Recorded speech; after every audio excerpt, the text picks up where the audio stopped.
Good night, good evening, good morning, good afternoon, depending on where you are. Welcome, I'm Professor Pip. Welcome to Pip Getterz.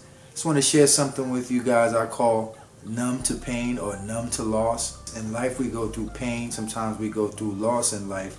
We might lose our job, we might lose a family member, we might lose our house, we might lose our relationship, okay? We might go through the pain of just uphill battles and uphill journeys of life. And over time we may just get numb. Over time we may just get used to just dealing with not ending up with the good hand or the good deck. So you become numb after a while.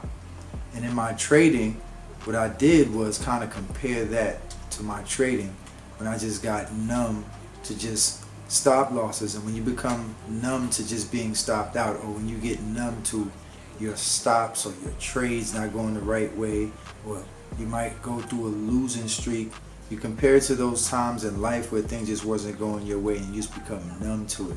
Or times where you have taken a loss after another loss, after another loss, after another loss, and you just had to get up and keep going. So it's the same thing that I adopted in my trading style.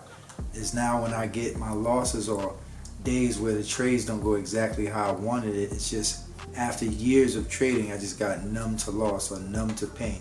The same way you get numb in life, where you just get numb of just living a certain way, or numb of just certain things happening, or certain things we just get numb to just by TV, or just by watching the internet, or just by watching movies. We just get desensitized and become numb to things. So over time in my trading, I just got used to certain things not going my way, and then you get better and better at times, and you start getting a full understanding. And it's not about winning, it's about getting up.